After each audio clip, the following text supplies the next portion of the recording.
at Unacademy, projects would start from the design team. There were no product managers for the first 2 years. And typically when they came in, their goal was to own a certain metric. Right? You're responsible for acquisition, activation, referral. But all 0 to 1, all new stuff started in the design team. Got it. So I would say the best answer is get out of the way. Oh my God. People are going to hate me for this when I say this, which is, I felt like cred design team, what we call cred mafia, is way more accountability than RPMs. The founder was like, guys, right now our domain is housing.com/in/. I want it to be earth.housing.com/in/. My God. Right? That must have been an SEO disaster though. Yeah, but he was very serious about it. Okay. He was like, we will be on Mars. Like, that is how big we need to think. Abhinav has worn multiple design hats. He started off as an engineer, like a lot of us, but got hooked on to Photoshop in college when his friend introduced him to it. He went on to found a design agency in 2013, worked in design team at Housing, was in Yelo's team, which got acquired. He was also the head of design at Unacademy, which is a $3 billion startup at this point in time. He has founded 10K Designers, which is fixing the state of design education in India and building a community for the next top 10,000 designers in India. Hi, Abhinav. Welcome to the podcast. What's up, Abhishek? Super excited to do this. And likewise. I think this started off as you sending me a Twitter DM saying, let's catch up. In Bangalore, you're back in India, and me replying back to you saying, let's do a podcast. I'll just catch up on. Bro, that's perfect. Like, I feel like for a lot of people who are listening, that's the hack. If you ever want to get like an hour with me, just say, hey, we'll do a podcast, and I care about quality. I'll just show up. Like, yeah. Nice. I think I wanted to like go deeper inside, and I have like a list of things I want to talk about. Yeah. Right? But first of all, hats off to the work at 10K, man. I mean, I've spoken to so many things. My wife is in 10K. Yes. I can completely see the amount of upskilling that happens and the kind of belongings people have. Yeah. Super excited. We build a community at GrowthX, and I think it's super hard to build belongingness. It's super hard to build that brand love. And I see that happening even at 10K, and super excited of what you're building.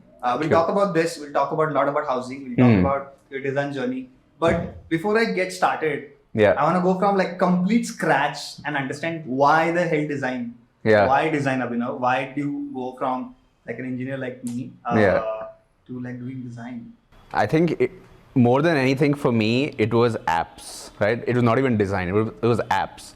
Like when I realized, and I was maybe in school, roughly entering college, smartphones, never had one, but got a hand-me-down from my dad, and I was like, dude, like I could spend a lot of time on this, right? Like I don't have to ask for permission to boot up the desktop and do this. And then like watching Social Network, just being kind of early on Facebook, just like, wow, like this is a fun experience. I just wanted to build apps. Like that was my main thing. And with that mindset, I got into computer science, right? I was like, this would be it, right? Seems like the closest match. But unfortunately, my GPA kind of was just like, I was just like... Where did you college? I went to Manipal. Okay. Did computer science. Manipal people are going to get so happy with this. Yeah. Did computer science, but literally, like my excuse to myself was in the first year, I was like, okay, it's common subjects. theek hai, nahi aaye GPA, we'll do well in the next one. Next semester again, I was like, okay, it's compilers and shit, it's not apps. But then at some point I was like, wait, it's never going to be apps, right? Computer science, this is not it. So that is when I got into the whole Photoshop thing. How did that happen? Because that's the only information I could find on Google and from your videos, right? But how did that happen exactly? Like somebody teaching you Photoshop or introducing you to Photoshop, and how did that so it was actually Varun Mayya, right? We wrote the Pajama Prophet as well together. It was literally me and him, and we were in college and we literally spotted this opportunity, right? Everybody in Manipal would get this 15-inch Lenovo ThinkPad, right? Exact same one. And we were like, dude, like that's a business right there. Let's build skins. Let's do laptop skins for this. So we were just like, so I literally went down to my hostel. On the notice board, I'm like looking for a designer who knows Photoshop. And Varun kind of reached out. He thought maybe it was a senior or something. And technically Varun's from Bangalore as well. So we kind of knew each other and we were like, oh, okay, you're in the same hostel. Oh, like you're in Manipal. I didn't know that. But literally in the first couple of days, it was Varun doing the design. Like he was really good at Photoshop already at that point.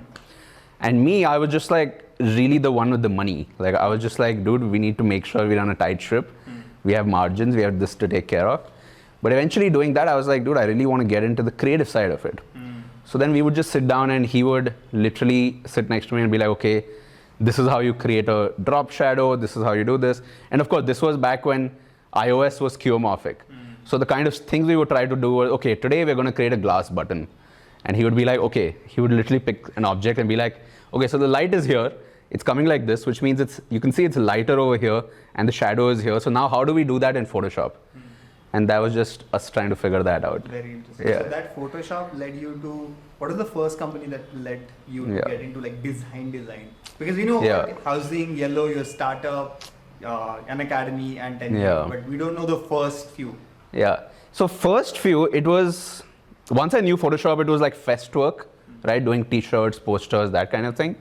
But like that laptop skins experiment, in the end, we just ended up finding a supplier, standard, this thing, doing it. But we were like, okay, like there is some money to be made here. We did t-shirts, custom t-shirts and stuff, but it was just like literally having to deliver 200 t-shirts to a unique addresses in every hostel. We were just like, no, like no physical. The 180 GSM or the 220 GSM on the shirt and all. And people are like, no, you misprinted this, or there's no H in my name. And I was like, oh bro, like. So then we were like, okay, let's go digital. Let's start freelancing. And for me, it was just opening up Upwork back then, called Odesk. 2012, 13. Okay. Yeah. So just like still dial-up connection, still like slower internet. It was okay. It was fine. But I think the main thing for me was I was just trying to make some money.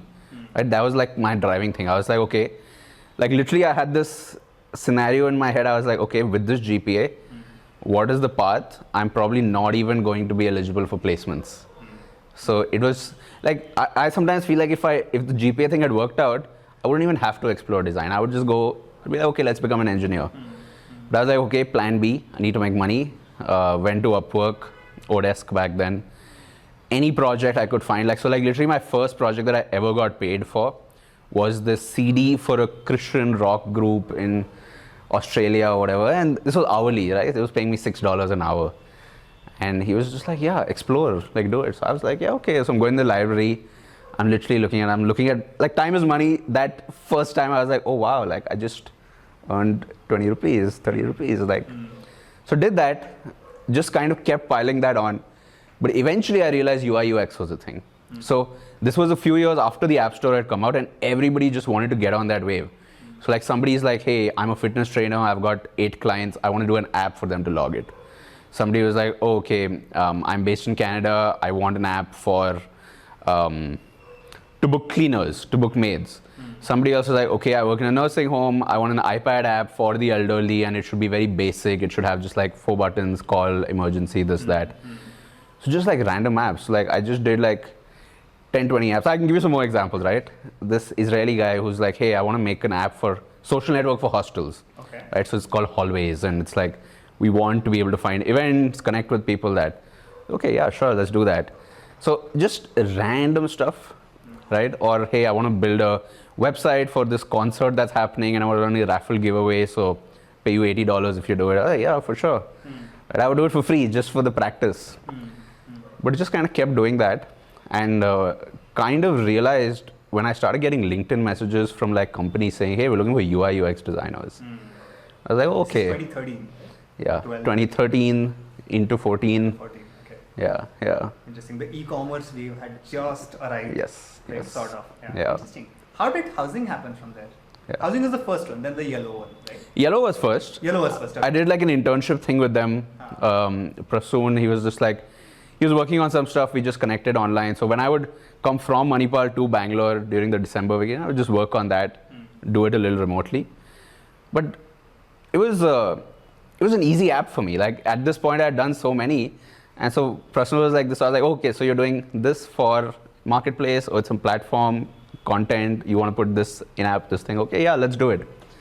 I think initially Yelo was like a neighborhoods app.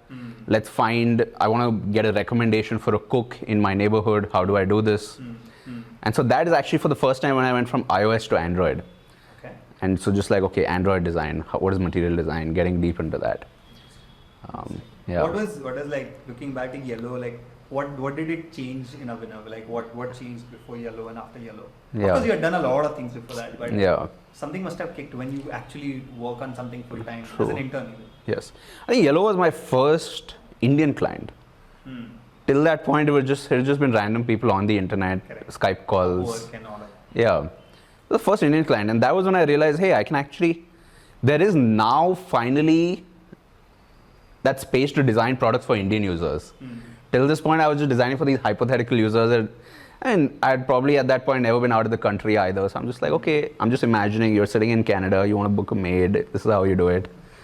But I did it for Indian users. So that was very interesting because thinking about, okay, would this friend of mine who's living in Koramangala, would they use this app?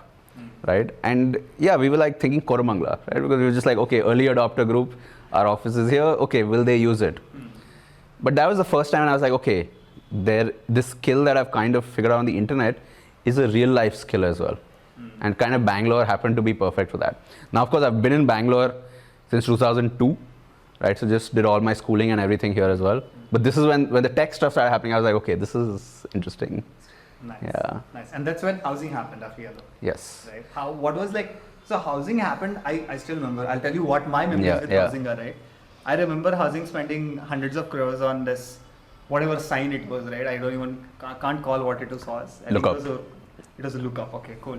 So I think that just being painted on like multiple metros, like going all bonkers. That's my memory of housing. What's your memory of housing? For me, what was like that interesting project that you did at housing? Yeah. What was those stories? Pick anyone. So for me, housing, the main motivation getting into it was, although I'd been kind of designing for like maybe 2 years at this point out of college, didn't sit for placements. I was like, let's just continue freelancing. But with housing, I was like, okay, like this is the first time, like I want to work with other designers. And like, to be very honest, like freelance was the cool thing. And so I just never considered getting a job. I was like, I just want to do the cool thing. But when housing came, I was like, okay, wow, there is now a cool thing in India. And yeah, I would definitely move to Bombay for that. So did that. And yeah, it was the ad campaign that attracted me. Like they got Moving Brands, which is like this amazing design agency to actually do that. It was very clear that they care about design more than anybody else. And I just wanted to be there. So what are some of the projects that you did there, and like, maybe talk about a couple of them. Yeah. So initially it was just, so we had 2 verticals, rent, buy. Okay, I was like, let's make some stuff for rent and buy. But like very quickly, what I realized was I like doing end-to-end stuff rather than very deep feature stuff, at least when I was there. And I got into this kind of small group called Housing Labs. And since, of course, housing, they did want to do this kind of crazy stuff. They were like, yeah, just explore, just experiment, right? So like we did, for example, so we would just do prototypes, like really high definition prototypes, like even iOS app prototypes and stuff like that. But some of it would make it to the main app. The rest would just be used internally with the founders being like, oh, that's a cool direction. One very interesting story from housing was there was literally this fight happening in the Slack. And basically the whole URL structure had changed. And people were like, yo, what happened? Now all the teams were like, yo, what happened? And basically the founder was like, guys, right now our domain is housing.com/in/. I want it to be earth.housing.com/in/. My God. Right? That must have been an SEO disaster though. Yeah, but he was very serious about it. Okay. He was like, we will be on Mars. Like we will really, like that is how big we need to think. Of course, it didn't happen. Like, within a day, we reverted back. But that was like the big thinking there. So as a designer, you're like, dude, like these guys want to do cool shit. So at Housing Labs, the kind of stuff we would do is, let's say, one problem statement, right, very vague, was when you're in a house, you get a spatial awareness for, okay, the room is on that side, this is how high the ceiling is. But when you just look at photos on a phone, you have no spatial awareness, right? Like you go there and you're like, oh, it's a small house. And of course, photos are bad. Like if I take a photo from here, it'll be mostly the wall. I can't see the floor space. space. The wide angle won't solve for it. Yeah, and back then, even cameras weren't that great, right? So it was really bad photos. So the top kind of statement was, how do we create spatial awareness through a feature? And so the prototype we ended up doing was worked with this agency who did drone shots, right?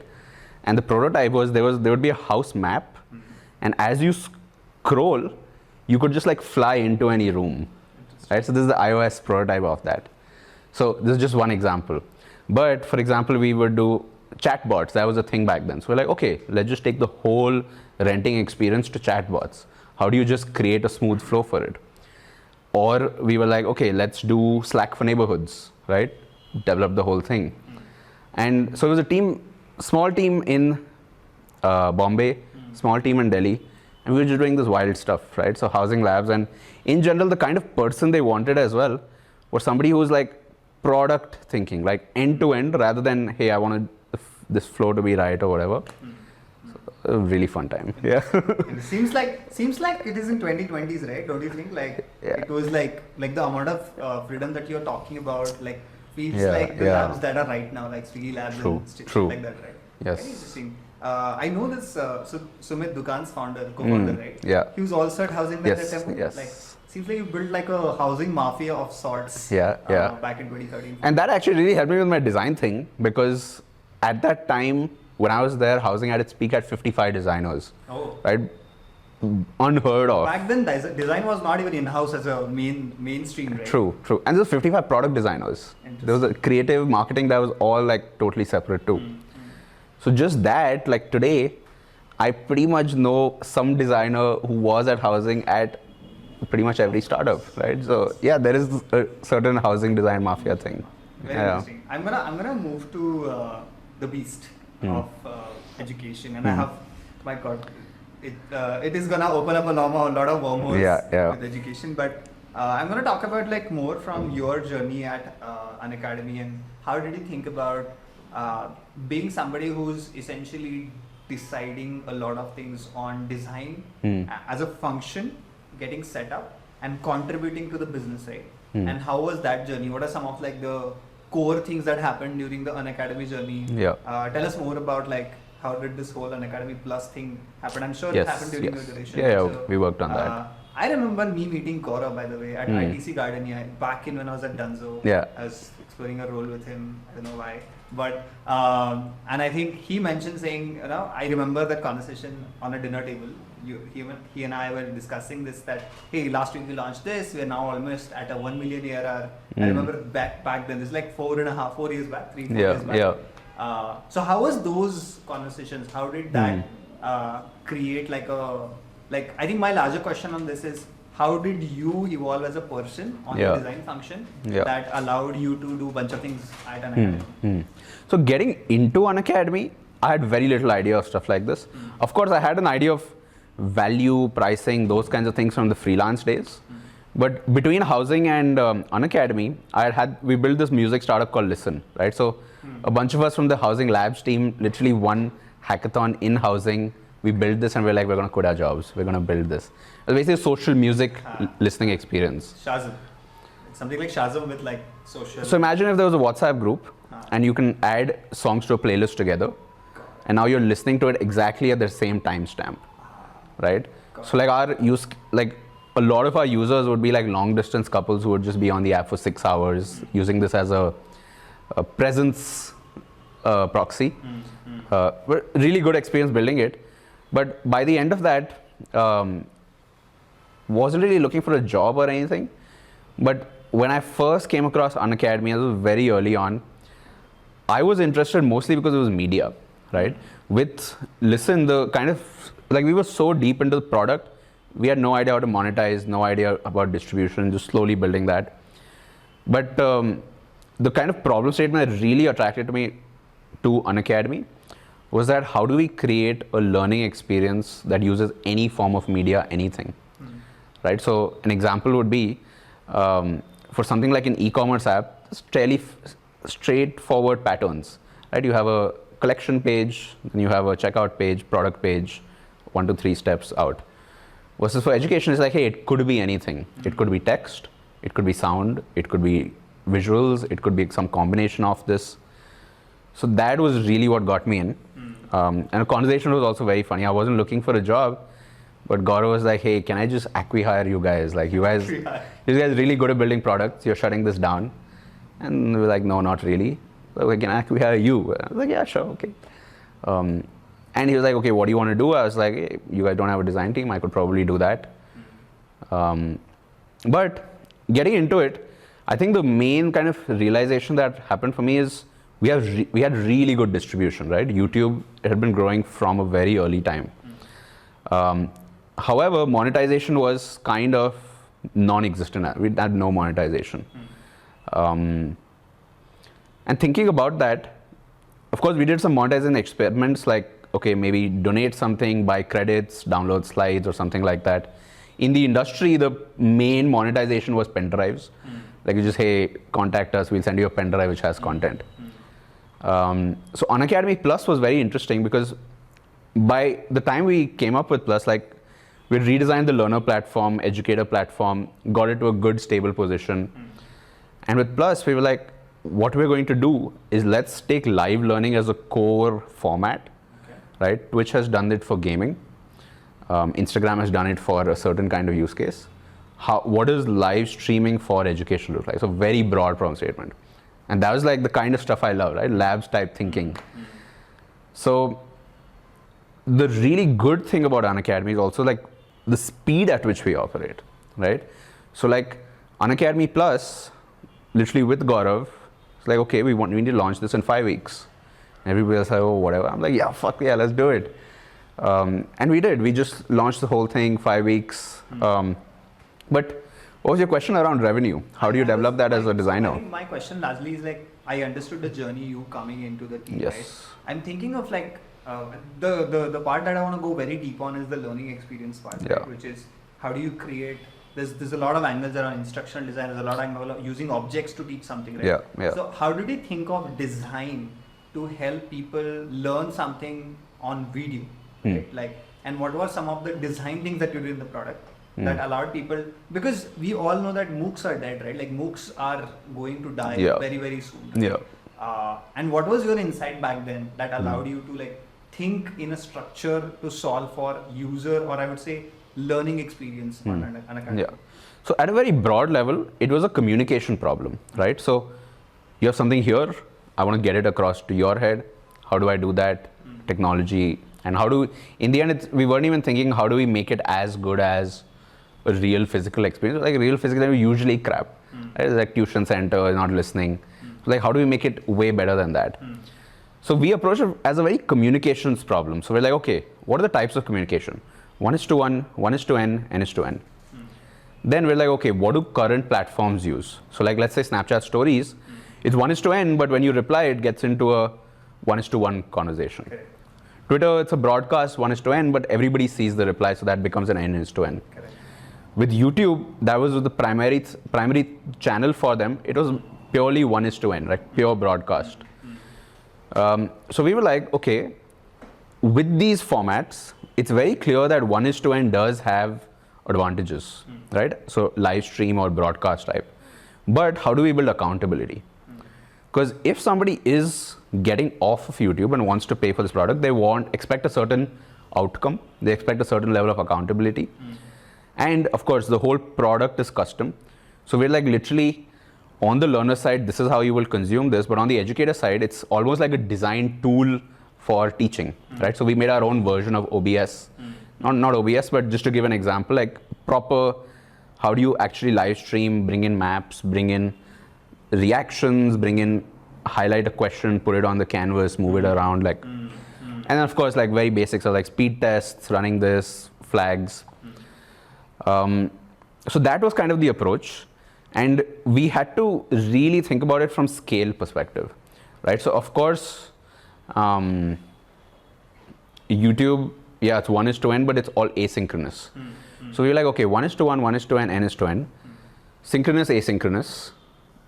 What parts should happen with what modes of communication to maximize the outcome? Okay. So what changed from a user point of view? Like, I am watching a video on YouTube. I'm maybe listening to a podcast on Spotify, and I'm like watching this on, let's say, an academy platform, right? Yeah. What were some of the things that you fundamentally changed that allowed learners to get, as you call it, better outcomes, right?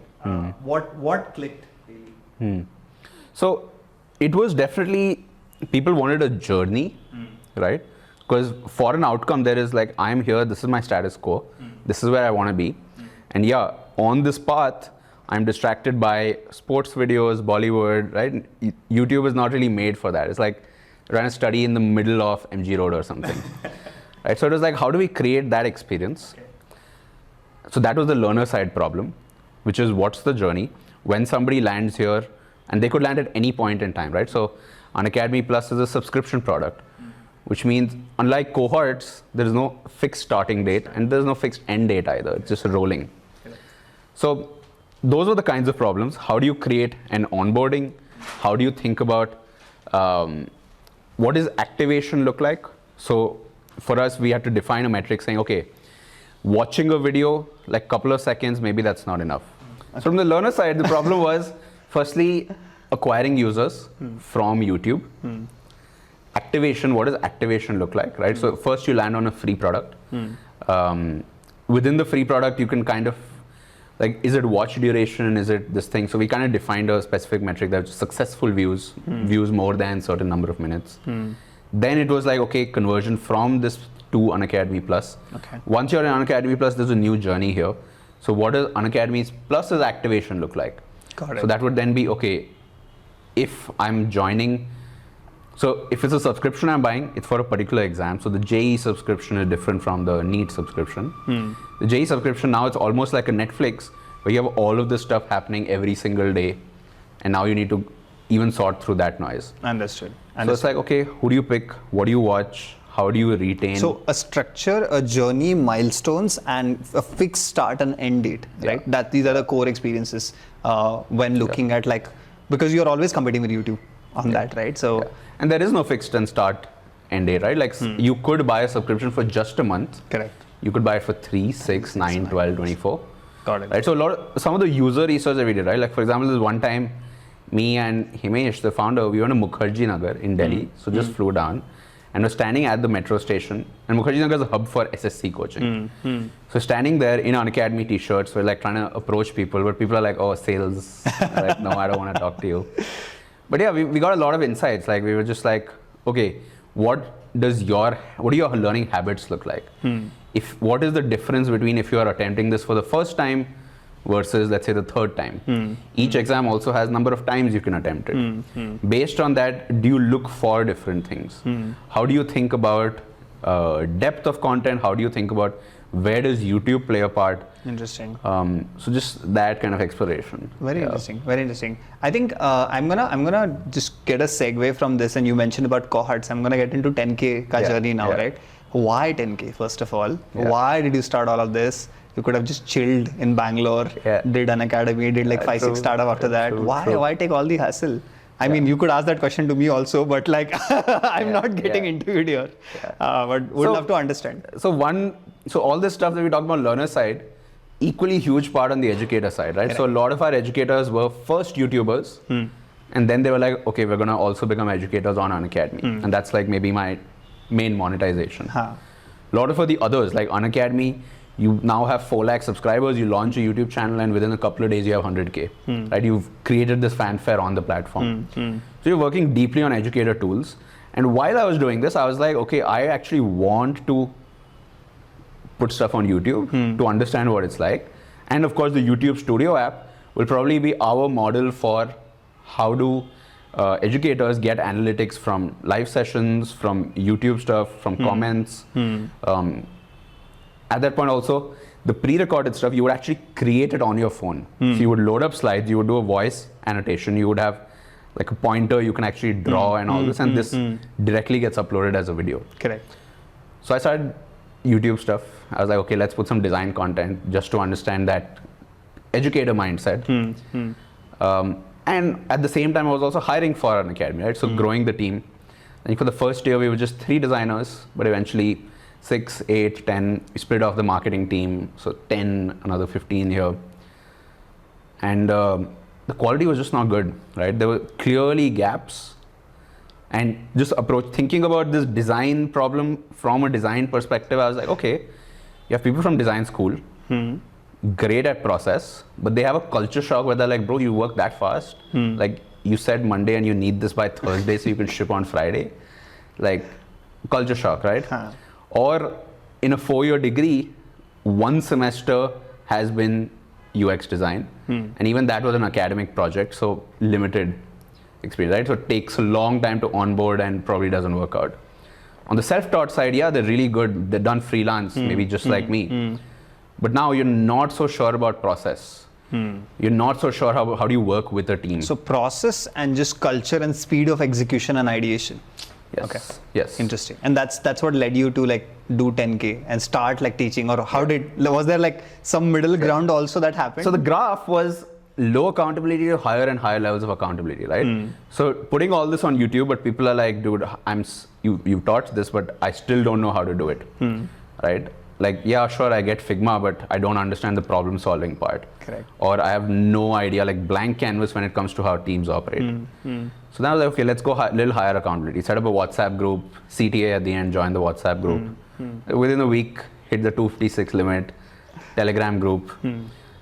And yeah, just sharing a lot of content around design. That kind of became like the kind of level 1 thing. But then Jan 2020 is when I finally left Unacademy. So after 2.5 years there, everything is kind of stable. Plus is like up here. So like started as maybe employee number 44, but now we're like 1,000 something people.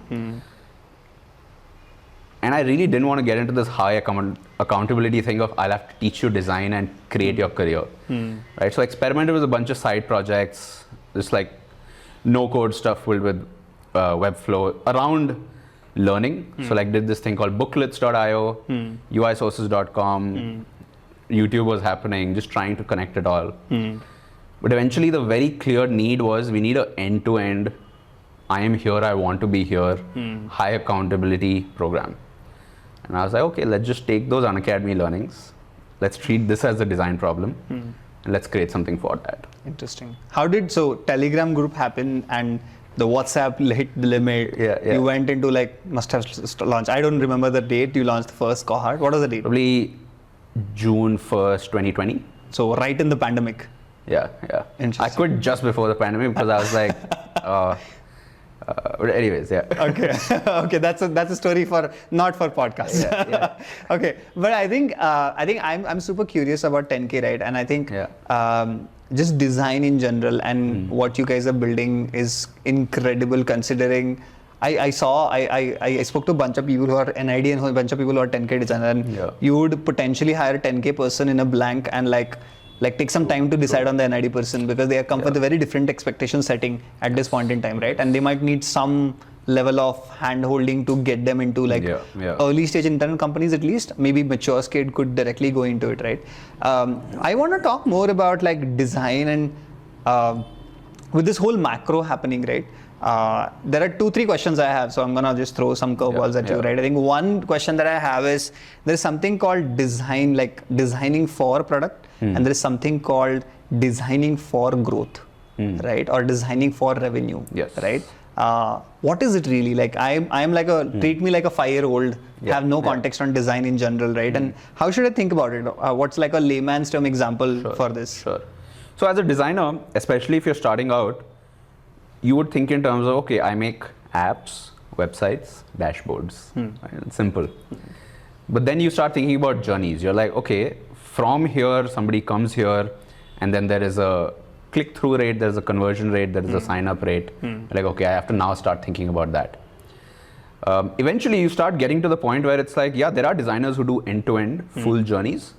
But when you're building these huge products, there are designers who specialize on a specific part. Right? So you might have somebody who's working just on activation. Okay. Right? So you're like, I mostly work on onboarding. And yeah, maybe eventually in 6 months I shift. But that is my core problem.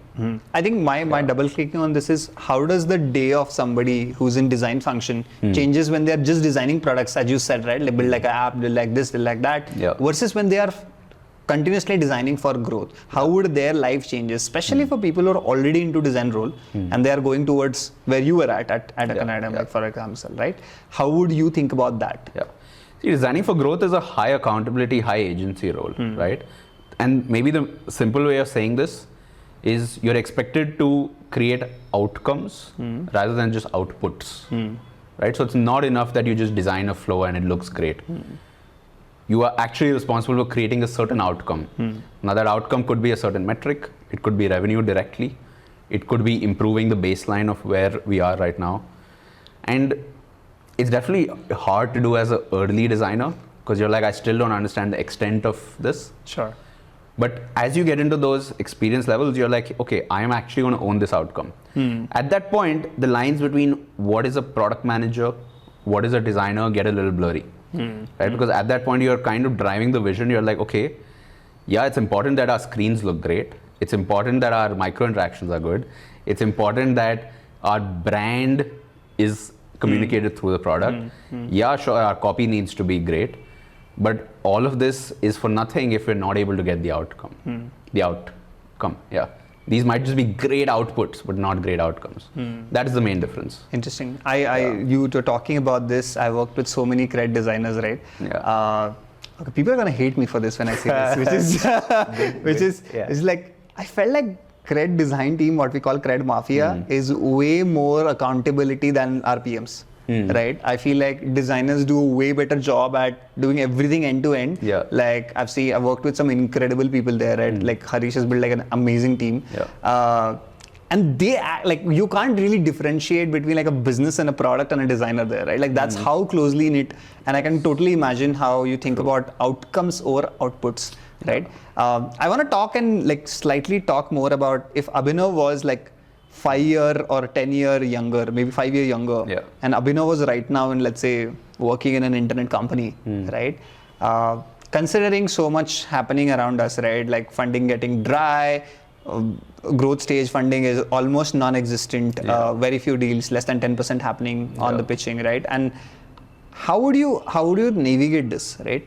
If you were 5 year younger, what are some of the things that you'll do right now to solve for your own career growth? How would you think about that? Yeah.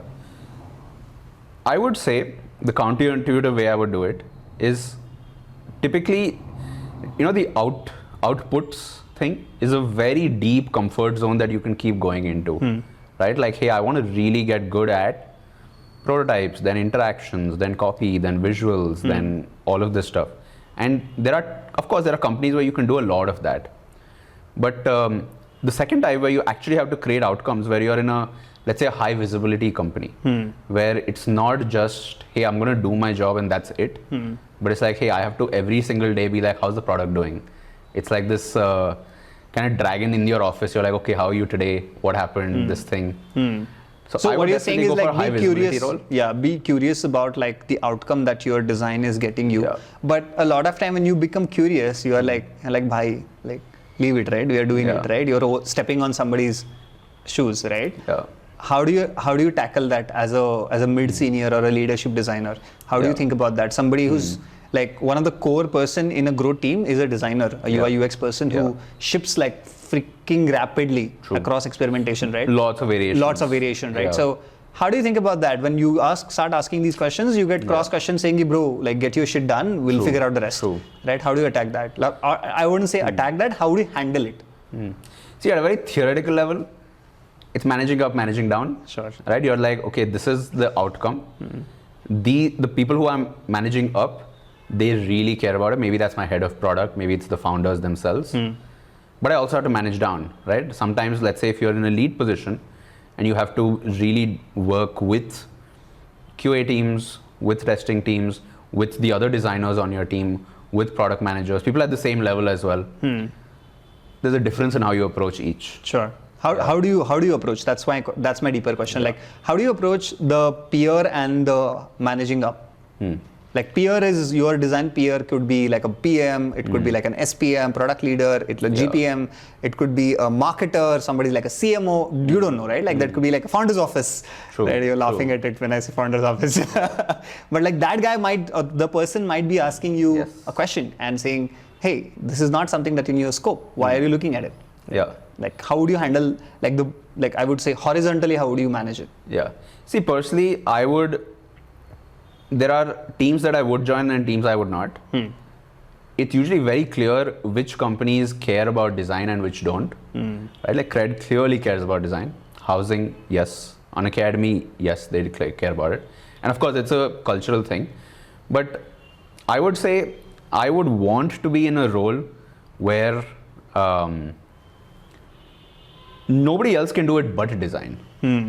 Right? I think the conflicts usually arrive where it's like PM is like, yeah, actually I want to have this outcome because I want to create this and I want to be known for the person who boosted this thing by 40%. At that point, you're now in conflict. You're like, PM is like, yeah, let's do it, and you're a part of my thing. And you're like, no, actually, you are a part of my thing, right? I want to be the one creating this, and you can help me with the numbers part, right? Oh my God. That's now you have conflict. Yeah.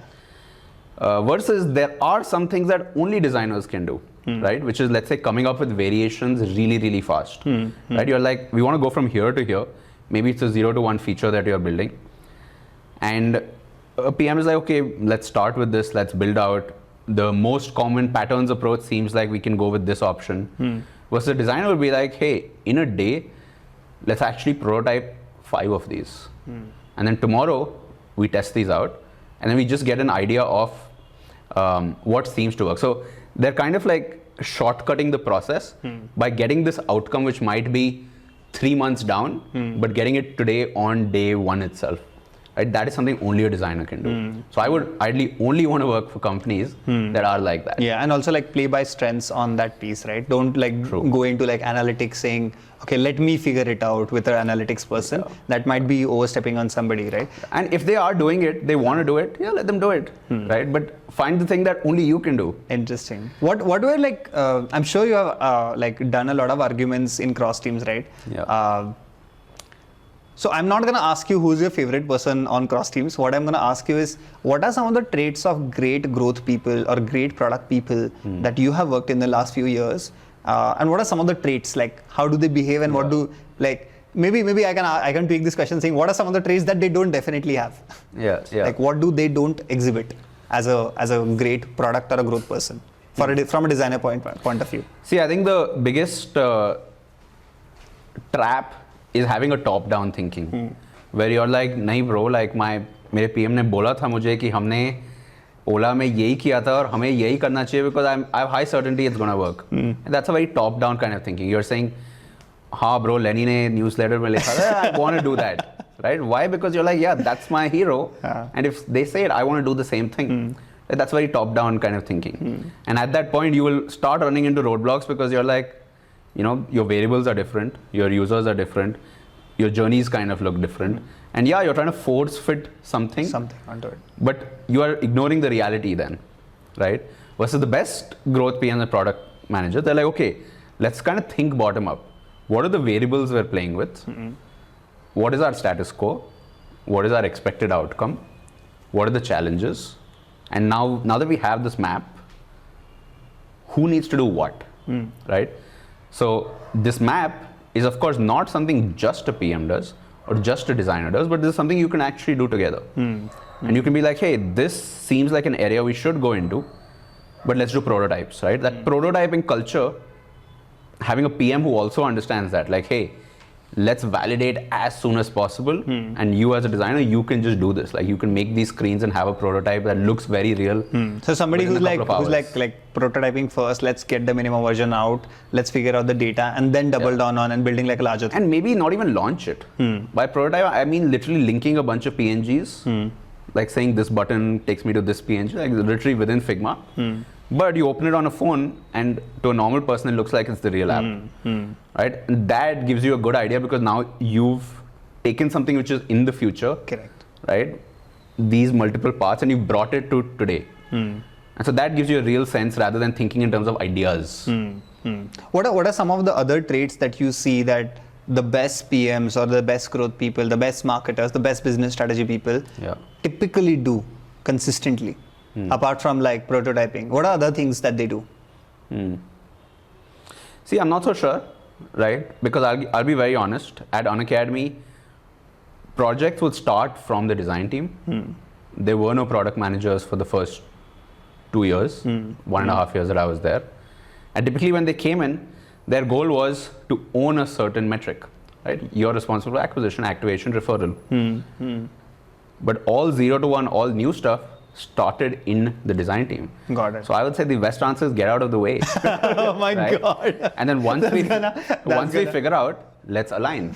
Okay. Right? So knowing when to align and when to get out of the way is super important. Interesting. Yeah. My core reflection working with design was, I think, which is at least the team that I worked at with at Dunzo and at Cred was, it's completely fine if you don't have all the answers. Yeah. Right. I think it's about going into that conversation saying, oh cool, this is what we want to get to, and I want you to put holes into this so that I understand. Okay, what's the negative flow that I've not looked at? What's the positive flow that I've not looked at?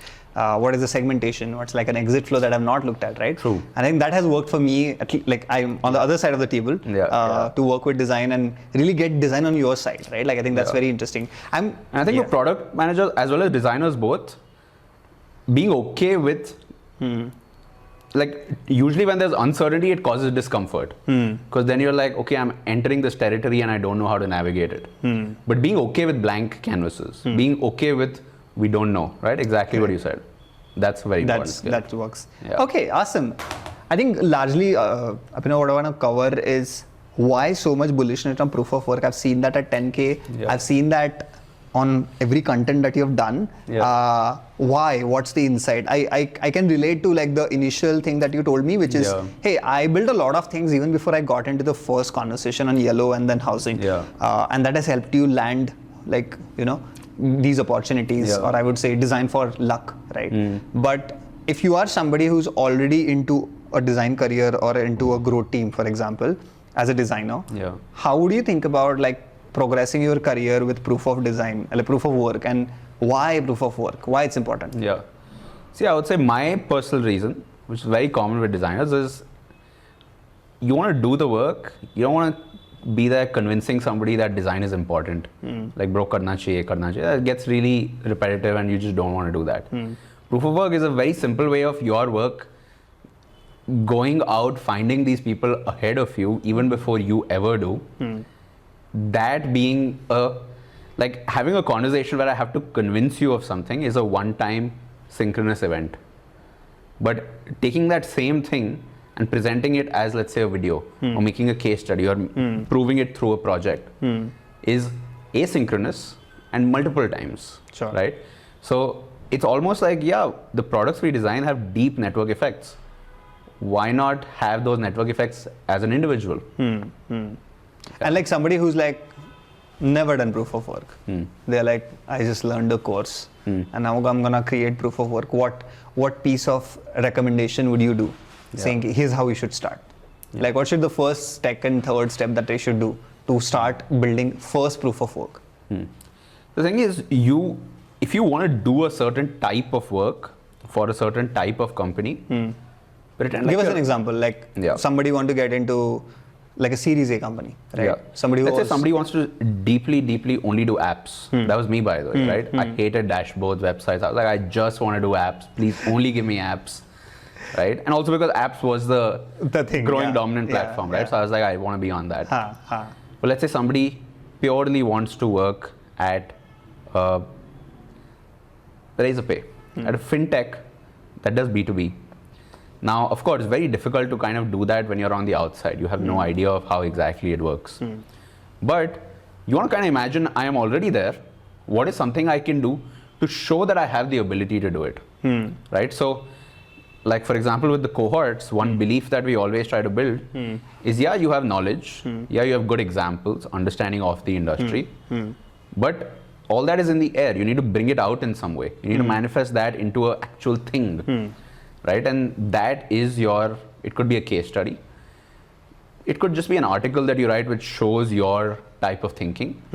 But in the end, you're trying to send these signals out, right? Rather than sitting down and I'm like, okay, now I need to convince this person of these 10 things that I'm really good at. You're like, all this stuff has traveled before you actually reached out to that person. I also have an approach on this question, which is like, open your phone and whatever you see on home screen, just try to replicate it first.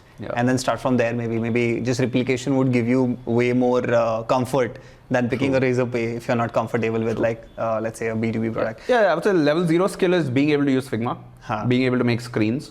You should be able to make a screen, an app, a flow, a dashboard, a website. That's basic. Basic. Once you know how to do this, you're like, okay, what should it have? How do I optimize these? then you start thinking about journey. How does somebody land here? What do they already know? What do they need to now know? And then you start thinking about success. You're like, okay, what is my ideal outcome? Where do I want people to go next? Sure. And then you start getting deep into flows. Like, okay, I'm just going to do referral. I'm just going to do, optimizing certain things. Brilliant. Cool. I think we're gonna get into like rapid fires. I think I have Cool. I have few. So I'll give you some time to think. Don't worry. So the first rapid fire I have for you is a lot of chatter happening on Twitter, right? And if you had to take a design call at this point in time at Twitter to solve for revenue growth, what is like one or two experiments that you will deploy on Twitter? I would definitely bring wine back, right? The main reason is it's very different thinking about what should I tweet, how do I frame this, versus wine was a very natural, organic thing. Like it was just like, wow, I can't believe somebody was actually there to capture that. And I think that really goes with Twitter as a real-time broadcast platform, right? So bring wine back. I think videos in general, people like watching videos, like just that's straight up facts, right? Compared to actually reading. Bring back wine. Number two would be lean more into the one-to-N, one-to-many broadcast model. Like Twitter is the way for me to broadcast something to the world. Of course, I've got YouTube, things like that, but Twitter is still the main one. And so lean into that and think more maybe about the types of one-to-many communication I want to do. What would be the types of, build a little bit more into creator tools is what I would say, right? On any platform, you've got, for example, you've got the 99-1 rule, right? 90% of people are lurkers, 9% of people engage, 1% are the creators. The creators go away, everybody else has nothing to do. Yeah. So I would say lean more into creators, find what outcome are they trying to achieve, right? For you and I with GrowthX and 10K designers, our outcome might be creating network effects for the work our community does. It might mean building awareness of what we are about, what our values are. And of course, we do all of that organically, right? Without spending on ads. Correct. But we're still getting the outcome that maybe ads were supposed to deliver. So what's the other way that you can do it where Twitter can actually capture a part of that value? Interesting. What are top 3 things you absolutely hate about Twitter? You're like, hate is a strong word. Hate is a strong word. Yeah. 3 things you dislike about Twitter. Yeah. See, I think I go to Twitter for information, right? And of course, there is the social obligation of, oh, I'm going to follow you because we met and this kind of thing. But not everybody uses Twitter equally, right? Not everybody is like, let's optimize for signal. Some are just using it as a social media platform. But for the people who are creators, they're not using a social media, they're using it as a media platform. Big difference here, right? But both are needed. So I just don't like sometimes just how much noise is there. But then, yeah, kind of solved it, muting people on and off lists, mute words. So that is something, definitely one thing. The other thing I don't like about Twitter is at some level there is a strong temptation to be self-deprecating. There's a strong vibes of somebody being like, bro, I am miserable, but at least I can get engagement out of it. And I hate that. I really hate that. Right? I agree. Firstly, I hate seeing it. Right? I was like, dude, improve your situation. But then I also hate that the incentives of the platform kind of want to push you to do that. Like you want me to share about my worst parts. But no, I don't want to do that. I don't think me as a creator on the platform, that's not my purpose. Interesting. What's the third? Is there a third? The third definitely is, dude, I don't like so much of the America-centric thing here. Right? Like literally, if you look at my mute list, I've muted a lot of stuff which kind of seems weird, but like NBA, NFL, LeBron, Kohli, cricket, Sixer, bat emoji, a ball emoji, BJP, Congress. I have a list of maybe 50 to 100 words like these. That's because I really care about the kind of stuff I see, right? I think of it as when I'm coming on Twitter, this is my information diet, right? One very crazy way to think about it is it's a feed, but are you coming here to feed on the content or is the algorithm coming here to feed on you? Right? What's this mutual feed happening? So I really don't like a lot of the US-centric stuff. It's like just, I don't care about that. But, and yeah, I'm like always like, don't show me this, cross this. But it just comes up. And I don't like having to be dialed into the current thing. Because yeah, there is always going to be a current thing. But that's just not for me. Lovely. What's like your benchmark on like the best education platform in the world? Don't bias it with Unacademy, okay? Yeah. What's like the best platform, education platform? Could be K-12, could be, higher education, continuous upskilling, whatever. YouTube. It's still YouTube. YouTube, right? okay. I think YouTube is the platform on both sides. If you're an educator, YouTube is the way you can really quickly get people watching. It's the gap between I have something to teach and there are somebody who wants to watch this, it just gets shortened with YouTube. Other than that, YouTube has a long shelf life, right, for your content. Something like Reels might just be in your feed for those 24 hours, and most of the views you get there, that's about it.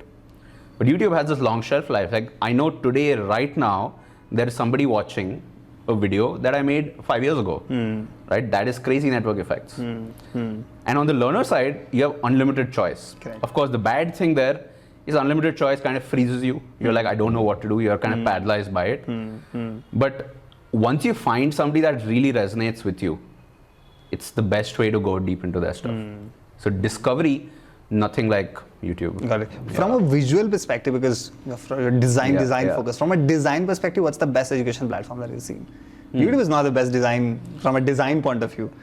What would be like I have few examples, like Outlier is like interesting. The masterclass co-founder built it. But any other example that you can think of, like those are like crazy good visual platforms on education. See, if you'd asked me earlier, I would have definitely said masterclass, right? Because you can clearly tell that they've, of course, the experience around it is premium. The people they are getting are top of their field. The video quality is really great, right?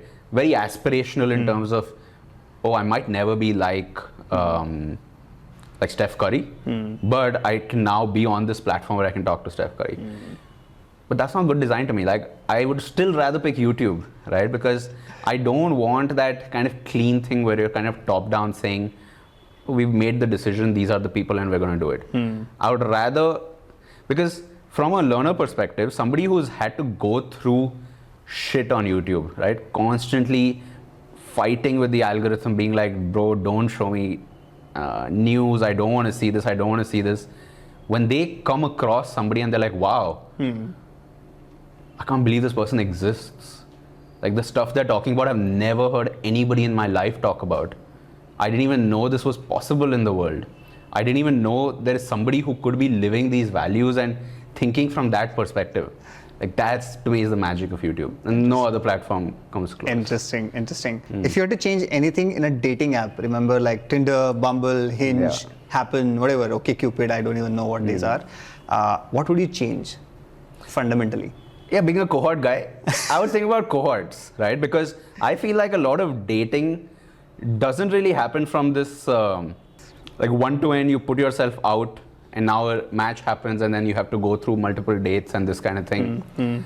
I would rather kind of lower the bar and say, let's do groups.